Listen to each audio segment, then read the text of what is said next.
Okay, thank you so much, and thanks for that lovely introduction. I just noticed I'm on camera on the computer, so I'm going to go ahead and stand over here. So it's a real pleasure to be here. For a number of reasons, I really enjoy speaking to economists and psychologists. I do. Somebody laughed. No, I do. Some of my best friends are economists. Speaking of discrimination. But part of the reason I do is precisely the translation work. I think Hunt was right in hint that part of the difficulty in the reach of ideas in sociology to other disciplines is language, as in the language that can't be understood outside of it. But I think the problems with language are not just problems of translation, they're problems sometimes of conception. I think in sociology, sometimes the language is more complicated than it needs to be, not because the ideas are more complicated, but because they're not fully fleshed out. And part of what I enjoy about speaking to economists, particularly economists of the kind who like reading and speaking to non-economists, is that you're forced to identify a common language that I think is really good for social science in general. So, I have this. I don't have this. Okay, so I'm going to talk about sociological perspectives on discrimination. This is based on a paper with the great Diva Pager, a close friend of mine who sadly passed away a couple of years ago, but was a fantastic sociologist of discrimination. I was more of a sociologist of institutions, and we thought this was a great opportunity to work together. So here's what we're going to talk about. So this was based on a paper that we wrote with the idea of speaking to economists. And so I'm going to tell you things to start that you actually understand better than I do. So in economics, as you may have heard, there's two kind of traditional and well-known models of discrimination. What I'm going to say is that economics would benefit from expanding beyond those two, and in fact, even a third model that Marianne Bertrand and others have been proposing over the last couple of years. In doing so, I think it'll be useful to keep in mind that sociology is an expansive field in a couple of ways. It's expansive not just in the topics it studies, which many social sciences are, but it's also expansive in its methods. So you can, find clever instruments and run regressions and call yourself a sociologist. You can go into a community or a neighborhood and spend 2 years there just observing people and call yourself a sociologist. You can interview a whole bunch of people about their lives and write about it and call yourself a sociologist. You can bury yourself in the archives and study historical documents for 2 years. Write it up and still call yourself a sociologist. And I think that's a great strength of the discipline. It is also a weakness in that it makes difficult conversation across multiple subfields. But it turns out that for the context of discrimination, it's actually a strength because it allows an expansiveness that I think, and I hope I show you, will be useful for economists. So what I'm going to give you are 3 reasons economists should consider not only taste and statistical discrimination, but also institutional discrimination. So the taste model, which you all know, popularized by Becker, is a model of discrimination in which people are said to discriminate when they're willing to pay a price to not associate with a particular group, right? And so I'm willing to pay more so I don't have to hire African Americans if I'm white or whatever the case may be. The statistical model, which emerged a little bit thereafter by Arrow, Phelps, and a couple others, is a model of discrimination in which people don't necessarily have a taste for it. It's not that they prefer not to associate with a particular group. They're just assessing an individual on the basis of the characteristics that they believe the group as a whole has. And you all have debated kind of how valid those inferences are and how much experience should matter, like a good Bayesian, and how people are deciding what the average characteristic. I'll just leave that all to you to figure out. But the idea is that these are 2 different models, and some people have tried to see how different they are, whether they make different predictions and so on. But they have in common the idea that discrimination is a conscious decision, so I'm deliberately deciding to, give somebody a job and not somebody else a job, and that it's an actor, a human being, who's making that decision. And those seem obvious, but especially for a group of behavioral economists, but it turns out they're not that obvious. So first, the reason that first one, the conscious decision, might not be obvious is an idea from psychology, not sociology, the notion that you probably all heard about, is the notion of implicit bias. And the idea is that a person might be acting on the basis of an unconscious bias against a group, meaning they don't consciously want to not associate with a group, and they're not even saying, oh, no, I don't want to hire this person because I know this group is Y. They just implicitly, and psychologists have developed tests to determine that you might or might not have an implicit bias, meaning a bias you're not aware of. They might just not want to hire you, even though they don't realize it's because they don't want to associate with you. And Marianne Bertrand and others have done some nice work trying to encourage more economists to think this way. Is a third alternative to the model. What I'm going to talk about instead is a very different kind of model of discrimination, which is, I guess, a fourth, which I'm going to define as institutional discrimination, which I'm going to define as differential treatment by race that is either perpetrated by organizations or codified into law. You'll notice there's some use of the passive tense there, and that is on purpose. That is not an example of sociology, just using terms that obfuscate things that aren't clear, and I hope I'll convince you of that. By the way, you will notice that I'm using the term institutional discrimination. The words structural racism, structural discrimination, systemic racism, all of that stuff I don't use in this paper. It turns out I don't like those terms at all, even though after Black Lives Matter, they've become really popular, in part because I don't really know what they mean. Yes, for example, I have yet to hear somebody in the media say, here's structural racism, as opposed to the non-structural racism we see in this other case. I'm still trying to understand what that means. I know it involves systems, and as you can see, also the waving of the hands, but I don't know what that is. But I do know what institutional discrimination is, and I'm hoping to convince you by the end of this brief talk. But the reason it matters, is that it does not require an actor today to either not want to associate with somebody else, or to aggregate on the basis of group traits, or to even have an unconscious bias. In other words, it's institutional in part because it can be perpetrated by an organization, regardless of who's in there, or codified into law. So just to give you an example of what I mean, this is going to be my mediocre, I'm going to say, in all fairness, attempt graphically representing what we're talking about. So in a taste model, an actor doesn't want to associate. In a statistical model, an actor is just making a guess on the basis of statistical characteristics, and therefore the red actor doesn't like the yellow actor. And after I created this, I'm realizing that reds and yellows are also in some contexts used derogatorily. But in this context, I might use reds to refer to the red balls, not people, and yellows to refer to the yellow balls, not people. So the reds either have a taste or make a guess. And the unconscious bias is that there's something else affecting the red actor that ends up resulting in them discriminating. Okay, what I'm going to argue is that if we think about balls as people and boxes as organizations, that among the things that could happen is that the organization matters more than the individual for the act of discrimination. So the first of 3 points I'll make is that organizations can discriminate irrespective of the intentions of their members. And this is key. So what I mean by an organization is a set of people and institutional practices formally organized around a global purpose. So an organization is both the people and the practices, both. Why am I calling practices institutions? So, Harvard University, as an organization, is its faculty, its students, its staff, and its practices are graduation, course enrollment, etc. Okay? Why are practices institutional? Some definition of terms is necessary, and you're having dessert, but we're going to get through this pretty quickly. Practices are institutional in two different ways.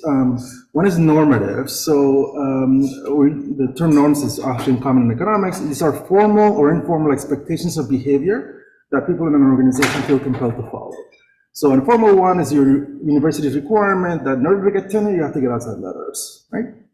An informal one that's not codified anywhere, but it's still an expectation, is the idea that as a faculty member, you should be polite to students. Turns out, as we were just discussing, that informal expectation varies from institution to institution.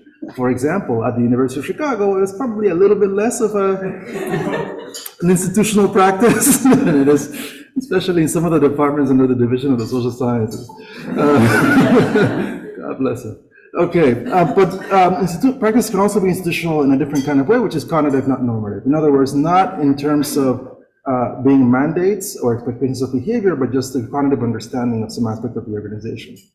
I give the example here, in a particular university, psychology may be perceived as a high or a low status major regardless of any mandates, right? That's a kind of separate kind of thing. It turns out both kinds of institutions would matter.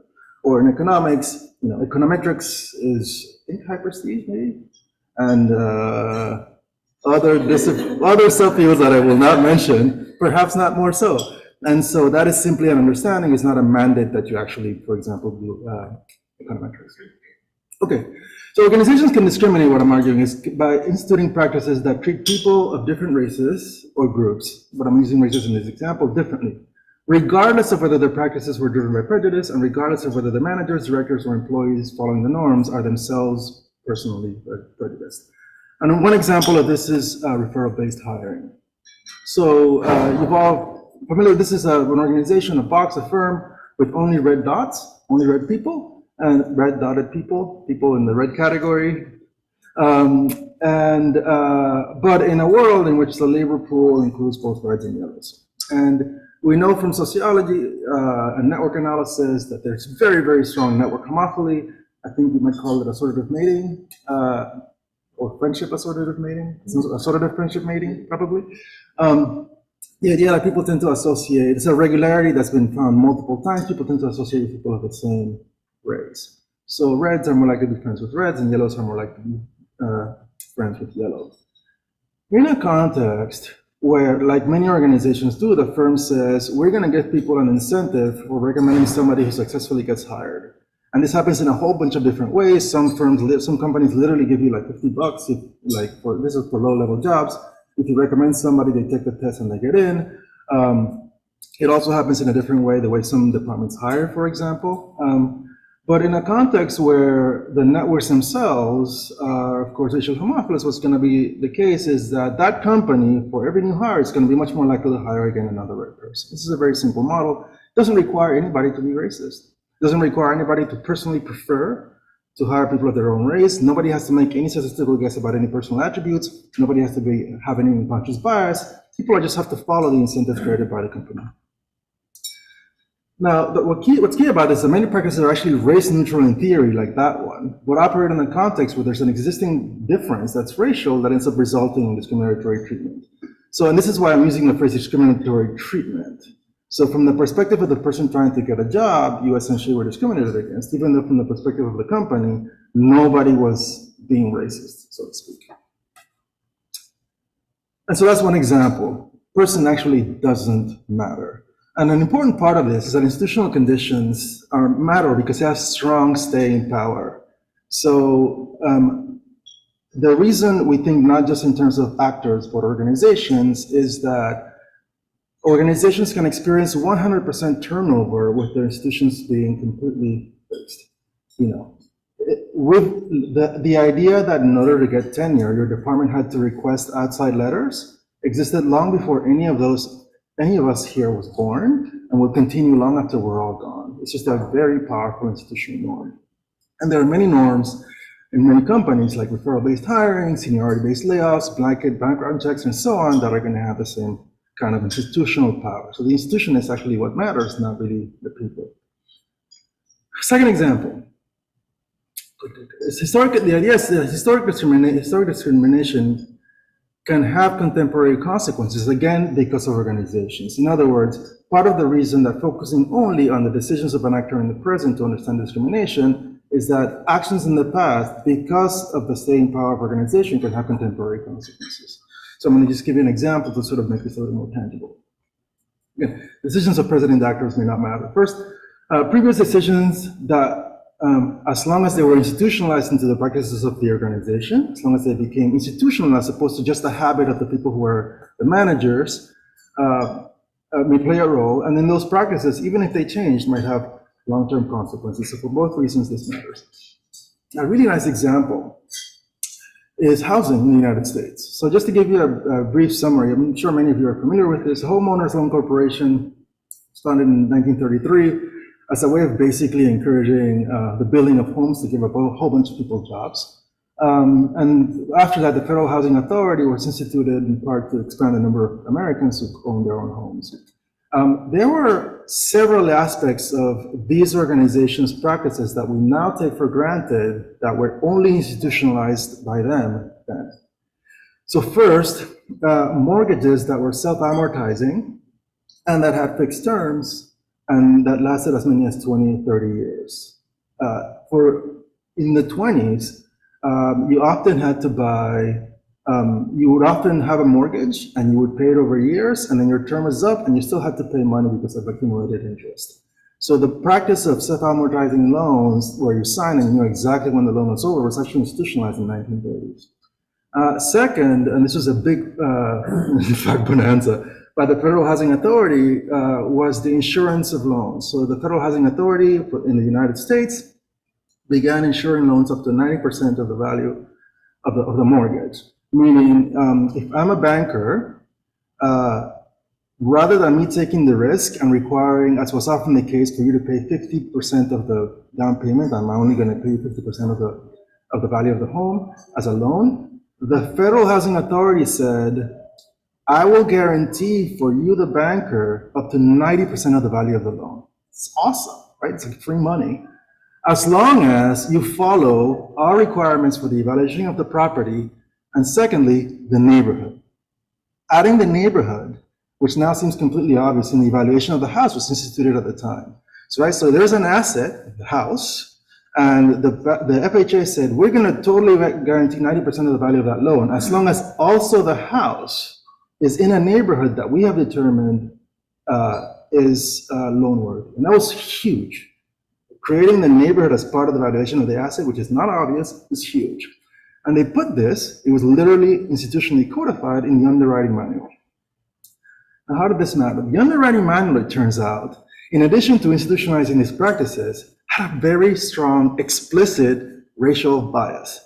This is literally quotations from the manual. We don't have to imagine whether people had some sentiments, or they were completely open about it. Number one, if a neighborhood, before that, the manual, of course, is responsible for redlining. So the HOLC created the Redlining Maps, and I'm going to talk about it in a minute, but you all know what it is. Well, you don't know what it is because, especially if you're not from the United States, as I am not, couldn't even believe that this happened. So the United States, the FHA, the HOLC before, sent assessors out to neighborhoods to evaluate neighborhoods and grade neighborhoods from A to D. A neighborhoods were wonderful and were loan worthy. B neighborhoods somewhat. C not so much. D forget it. And the reason the practice was called redlining is because the grades were reproduced in maps where A neighborhoods were painted green, B neighborhoods yellow, I don't forget what C neighborhoods were, and D neighborhoods red. I'll show you in a second. But so if you were trying to get a house in a D neighborhood, you were going to get the loan guaranteed by the FHA. And so if I'm a banker and somebody comes to me and says, oh, I want a loan, I said, where's the house? And I learn that it's in a D neighborhood. I said, well, they won't guarantee it, so why am I going to take the risk? Forget it. Okay. So number one. Number two, it said explicitly, going back to the language, if a neighborhood is to retain stability, it is necessary that the property continue to be occupied by the same social and racial classes. So the manual said, we're not going to give you the loan if you integrate neighborhoods. Okay, you got to keep them racially segregated. Number two, it demanded, quote, protection from adverse influences. So the property that we insure cannot have in the neighborhood adverse influences. And what is that? No, quote, infiltration of inharmonious racial or nationality groups, right? So again, no integration. And particularly the undesirable population. And what's funny is that is a little bit circumspect because it doesn't name any racial groups, but I'm going to show you in a minute that it was not circumspect at all. And finally, there you go, literally expressly required the evaluation of the neighborhoods to report the proportion Negro in the neighborhood, and this was expressly an indicator to downgrade a neighborhood from an A, B to a C or a D. Just to give you an example of what this looked like. So this is Redlining map of Durham, North Carolina. Yeah, there we go. The B's were in blue, A's were in green, B's in blue, C's in yellows, and D's in red. And so if your property was in a red, you weren't going to get it, right? Here's another redlining map for those of you who are not familiar with LA. So there were tons of these maps. You can still find them online. You can see some of the citations right there. And here's what it looked like. So the federal government sent an assessor out. Remember I just said the evaluation of the neighborhood was now part of the process? So the assessor, imagine somebody with a clipboard. This is what they just went to the neighborhoods and they observed. So this is a neighborhood in Philadelphia that got a security grade of D. So it was red line, it wasn't gonna get a loan. And the assessor couldn't just make it up. They had to report exactly on what basis the grade it got was the grade it got. And so among the favorable influences, in other words, good for the grade, close to businesses, good transportation, subway, etc., trolley. The negative ones, the detrimental influences, Negro concentration, very explicit. And in fact, just in case there was any ambiguity, if you look under the inhabitants, type, foreign born, expressly, literally how many Negro? Yeah, first, Negro, yes or no, and then second, literally what percent? So it was 80%. And so that was a core part of the reason the neighborhood got a D. Is there infiltration? Remember the subtle language before? Of what? Very expressly Negro, right? And so this happens, and there's tons of these. This we don't have to make it up. So this happened very, very clearly and very expressly. Now, and here's the rest of the form. You can have fun sort of examining. This is why sociology gets to be fun, because you can go into the archives and it counts towards tenure if you spent a lot of time just studying old clipboards from the 1930s. Here's the key. So the FHA program worked. Millions upon millions bought homes because banks said this is essentially no risk. You put 10% down, the FHA guarantees 90%, there's no risk, it's just money. And moreover, Americans get to buy homes, which everybody wants. The key is, African Americans, if you think about it, are essentially excluded. Why? They're more likely to, as we saw, to live in the red line neighborhoods. Well, I'm not going to get you a loan there. They might say, well, I made a good money. I went to the NBER Summer Institute and I learned a lot about economics, got a great job, got a good tenure. I'm going to move out of here into the white neighborhoods. Infiltration and the conflict of racially inhomogeneous groups. So essentially, it was a huge affirmative action program targeted primarily at whites, funded by taxpayer dollars. And so it's I'm not saying anything controversial, this is on the record. Now, what's interesting about this, do we know that it's actually a causal impact? I mean, it wasn't as if at the time, the bankers had no racial animosity. It wasn't as if the bankers were sitting there saying, oh my God, I can't wait to give money to African Americans just because it's a wonderful thing, and the federal government came in and screwed it up. There was a lot of racial animosity among bankers, among sellers, among brokers, among a whole bunch of people. So the question, though, is if institutional discrimination historically is a thing, meaning if institutionalized actions, and again, I hope we're clear what we mean by institutionalized, entered into the rule books that affected its sentence at the time, had an impact on, had a discriminatory impact over time, what we should see is that the redlining itself should have negatively affected African Americans. And that is, in fact, there's a couple of papers, but actually some economists. There's a new version of this paper now. I think it's published at this point. I haven't had a chance to study the new one, but it's substantially the same. What they did is they looked at changes over time among neighborhoods on the opposite side of the redlining boundaries. They considered those boundaries that in their estimation were the least likely to be drawn endogenously, so as a result of exogenous things. They compared cities that were just above and just below the threshold for redlining. So cities below 40,000 were not part of the mapping that I just described. And anyways, the short answer is they found as many different instruments as they could. And you can read the paper yourself. You would be able to evaluate even better than I could, far better. It's an economist. It's an economist's paper. But they found strong effects on segregation and also lower home ownership rates and worse values as a result of redlining. Okay? So here, again, there are banks, but if you think about it, the banks don't have to have any animosity, taste doesn't matter, none of that actually matters because there was an institutional rule affecting the bank's behavior. Okay? Third, historical discrimination also, and this is the last point, and we'll sort of wrap it up. Historical discrimination also has contemporary consequences via laws. And so here what I'm arguing is that laws that were originally designed with explicit discriminatory intent, where there was no ambiguity, by a bunch of people who were like Gary Becker's taste-based group, end up in the books. And those individuals die, but because they're institutionalized in the books, they can have long-term consequences on that are discriminatory in nature. So that again, you skip ahead many years and the actions of contemporary actors don't actually matter because a lot of it is already institutionalized, being codified in the law books. Here I'm gonna talk about something that's not exactly economics, but it's close enough. And lots of economists study politics these days, so I think it counts, which is felon disenfranchisement laws. So as you know, in many states, felons can't vote or former felons can't vote. And again, it's not saying African-American felons can't vote and white ones can't, it's just a felon can't vote. But here's what's interesting. For some background. So in 1970, the 15th Amendment gave African-Americans officially the right to vote. Shortly thereafter, a lot of states began state constitutional conventions, often throughout the South, whose primary purpose, so these are conventions, like literally in convention room where state legislators meet to reshape the constitution of the state. And the primary objective for many of these was explicitly to restrict the black vote, okay? And how did they do so? Well, especially given the 15th Amendment. Well, it turns out that the 4th Amendment had made it okay to disenfranchise, and remove the right of vote for people who commit certain serious crimes. And so a lot of the conventioneers then said, well, let's figure out how to classify crimes so that we restrict the black vote in a constitutionally sound way. And again, if you were like me, when you first heard this, you're like, well, that's kind of far-fetched. I mean, I'm sure there were all the factors at play. Well, let's look at their language. Turns out there was no ambiguity. It's kind of amazing when you go into the historians must have so much fun studying this.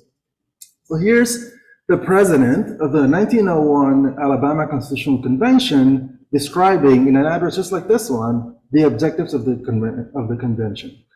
He's saying, I think his name was John Williams. He's saying in 1861, as now, the Negro was the prominent factor in the issue. And what is it that we want to do? Well, within the limits imposed by the federal constitution, we want to establish white supremacy in this state. The justification for whatever manipulation of the ballot that has occurred in this state has been the menace of Negro domination. I mean, this is why we're doing this, guys. Here's an 1894 editorial in a major South Carolina newspaper encouraging readers to vote for a state constitutional convention. The opportunity is offered the white people of the state, in the coming election to obviate all future danger and fortify the Anglo-Saxon civilization. I don't know what it says about Irish, Italian, etc. And that is Jewish, and that is the calling of a constitutional convention to deal with the all-important question of suffrage. And here's a really nice, this is federal congressional testimony from a politician in 1903. He's saying, when I was a rather young man, Mississippi was trying to get up some sort of constitution that would get rid of the ignorant Negro vote. And by the way, here I think ignorant is modifying Negro, not vote. As in, the vote of the Negro is ignorant, not we just want to remove the ignorant Negroes' votes and keep the non-ignorant Negroes voting.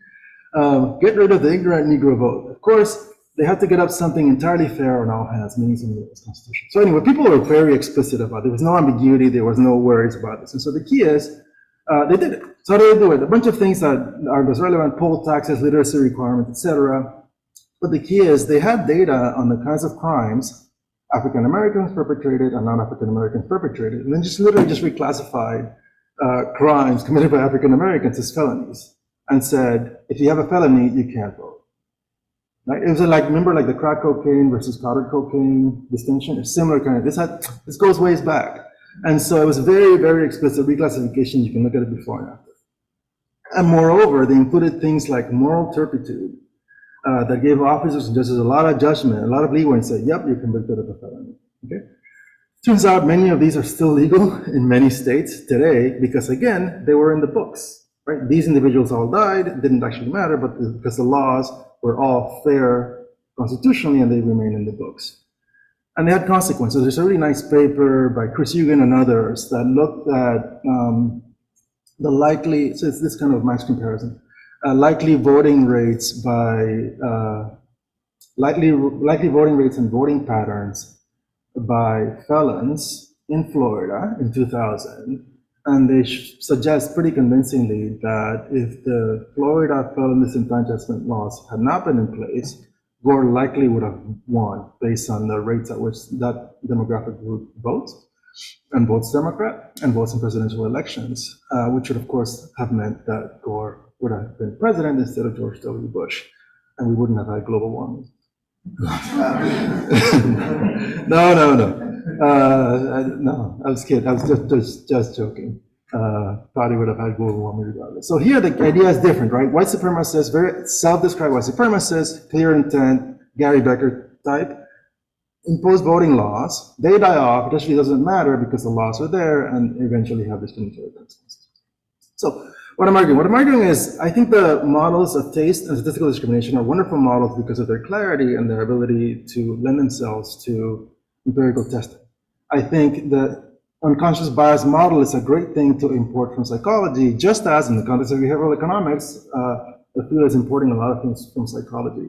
What I'd like to encourage is that we open ourselves up to the idea of institutional discrimination as a topic that may not have been within the bounds of classical economic thinking about something like discrimination, but which, and I think it's pretty easy to see, quite easily lends itself to empirical testing, at least by the way a lot of applied economics works, but broadens how we think about these models.